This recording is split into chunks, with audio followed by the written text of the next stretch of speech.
Lesson time. Let's get it. All right, let's do it. All right, guys. Mike, you want to record? Lesson time. I'm gonna just show you what I know. Wait. Shout out, first of all, shout out to Galvin Beats. Yeah, of course. Thank you. So I'm gonna adopt what you taught me through your tutorial and what I know. This shit ain't public though. All this shit, okay? I got you. So we transfer.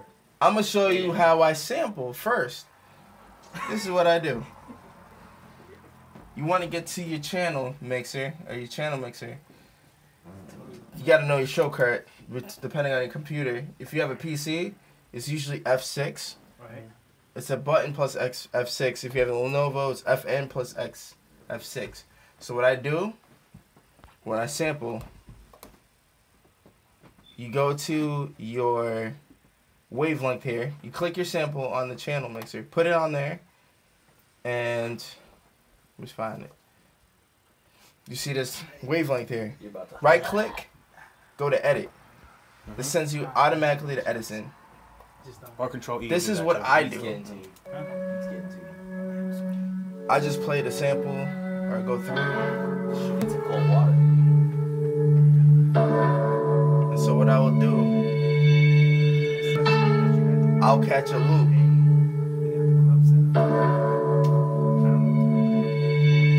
And I'll try and time it. This is where your mental tempo rhythm in your head comes into play. Like, I know the beat. Wait, I know the beat. Oh shit! Alright. 3 to 11. Yeah. I know the beat tempo. Sunday 3 to 11, and then Monday and Tuesday are my days off. I know the beat tempo in my head, but this is what I do. I go on to Edison, and you can stretch it. You can stretch it down. So I'll bring it up here. I know where certain points are starting and ending through the wavelength. Normal life, I'd be in. And this is where I'm really meticulous on this shit for a loop.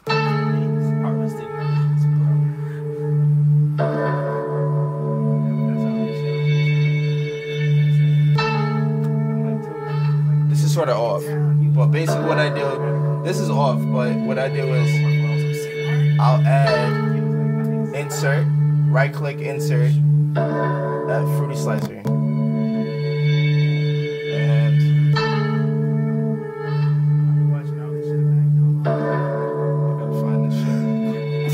Bless you.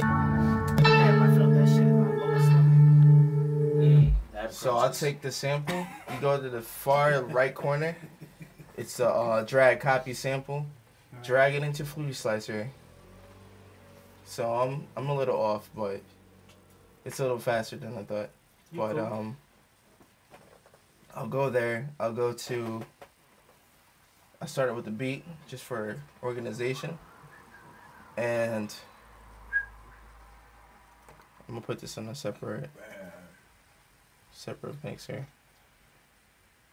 I'm not gonna save this at all, but so this is how I chopped samples. This is how I can get Mario samples sounding the way they are. This is off. This is off. Oh shit. No sound? Yeah. Yeah, Oh, trouble. I know why. Problem. See my ass. Off the goose. Off the hen dog. Basically. Off the hen dog. So we're in the right place. This is off the Fruity Slicer. Shit. Oh. Hold on. They just fade into each other and then you just see, but I wish that there was some way that I could lace it up like that, but touch it up with like an actual Take off MIDI. the grill speed. If I could touch it with the MIDI first, that way I could play, you know what I'm saying? Play around myself. And then, Did you say play around with yourself? So basically what I do is just throw. I said play around myself. Oh, that's what you're saying. Keep everything on beat. Yeah, just make everything on beat. And then I just create.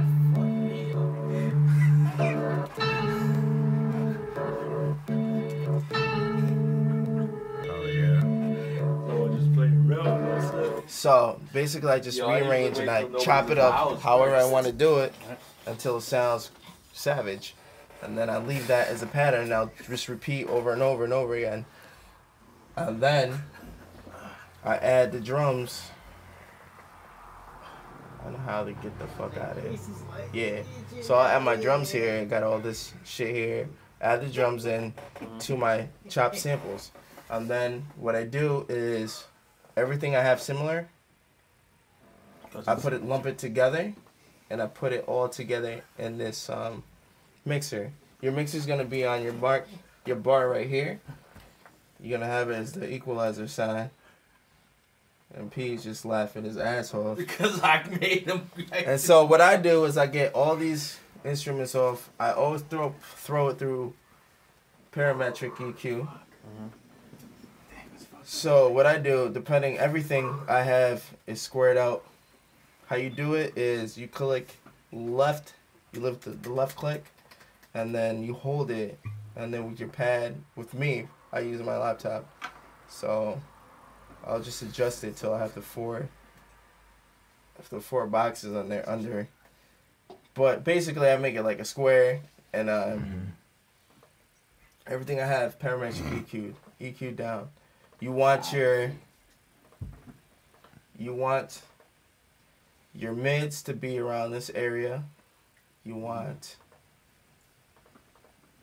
my direct wave. Your lows to be towards the low end, and you want your hi-hats and all that shit to be towards your high end on the right. Mm-hmm. Yep. You have all that. So then overall, that's the first. So I equalize all my instruments before I even send it to engineers. Now I go to master. This is where Galvin helped me out. So first off, I cut off all the low ends and high ends. Those frequencies, you never need to hear those. Like, it's trash. So you never need to hear those. This, I lower it down. This is all Galvin from here on out. I just took his approach, and it actually is crack. So he lowers it down to about -6 on the parametric EQ2. Then he goes here and we do minimizing and maximizing. So I'm gonna just play a pattern. So there's certain frequencies on here which sound funny. If you just hear it, you just like swing through the spectrum, and you swing through the spectrum, and any funny area in the spectrum which sounds really, funny or sounds weird in your mix, you lower it down, and anything that you want to highlight, like kicks, 808s. like my kicks and 808s, I always highlight. My snare is on the higher end, so I highlighted those, and my hi-hats, I highlighted those. That's a maximizing, and this is minimizing. Your bad frequency is maximizing. So this is a little more convoluted, but there's a solo button. This is Maximus. You want to put it. You want to solo all your buttons. You want to put it on solo. That's magic. And you want to compress it down. You want to compress it down to a certain wavelength, but you want to adjust this up and do the same for your low and mid. That's what matters. That's how you be having it. Yeah. The way you do it. Yeah. Okay. So I equalize it through here and then through here. What you want to do is bring your pre gain right to the 0 mark, and then you want to bring your post gain up to wherever the peak meets the pre gain, so it's perfectly in between.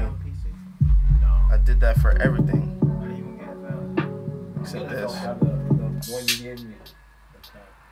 Well, you're not messing with Reason? Oh yeah. So that's what I did. That's what Galvin did. What's that do? What's that benefit by doing that? It's a compression, so you don't peak for certain reasons. So it's a compression. Soundgoodizer, you don't need too much. I put like 3 on here. What does that do? Soundgoodizer makes it more full and warm, like a warm sound. And then Fruity Limiter Then fruity limiter, you go to the limit sound, you adjust, you go to compression, you adjust your threshold. You want to adjust your threshold, which is this blue line right here, until you're in the between the wavelength. Then you want to get this ratio. You want to get it to the point where the top lines, the top wavelengths and the bottom wavelengths meet somehow. I have somewhere around there.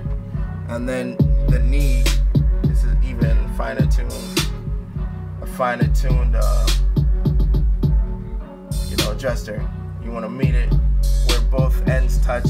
I have pretty off right now, but your limiter, you want to put the ceiling all the way up to the top, the ceiling, so you have room to have the noise.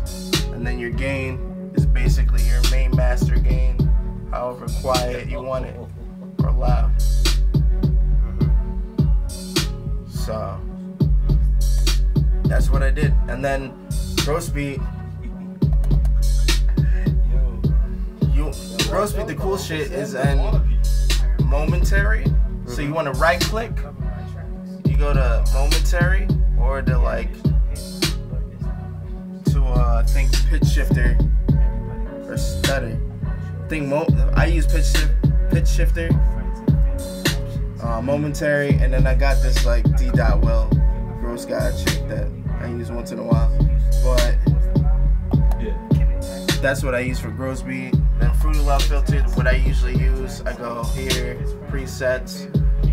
I use this. I use the simple triangle low pass LFO. That's what I usually use. What's that do?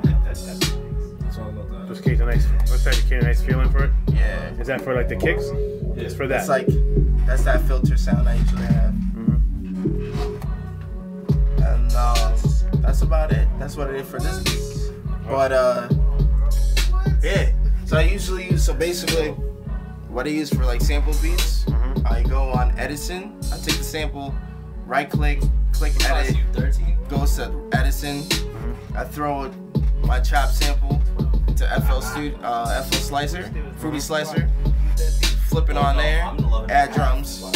Then I go to the mixer, I track all my drums on the mixer, then I isolate every single one on parametric EQ2, and then I add some stuff in there. And then on the master, I use parametric EQ2 about 4 times. 1 to cut off the ends, 2 to lower the mix, 3 and 4 to minimize and maximize bad and good frequencies. And then I add Maximus to master my beats, and Soundgoodizer to maximize it, and Fruity Limiter to compress it in a way where it doesn't peak in certain areas. And that's it. That's literally close. That's how I do, usually. Dr. Raisi K. So, and this is how this came out. Yeah, and the thing is, with the help of Glowhan. Shout out to Glowhan. Shout out to Glowhan. So this is how this actual beat sounds. And what you want for the knock, up your percussion, have your kick bass higher than your 808s, and have your melody lower than your drums.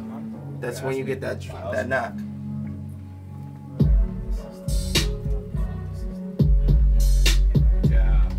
That's it. That's how you do it. Y'all heard it. So,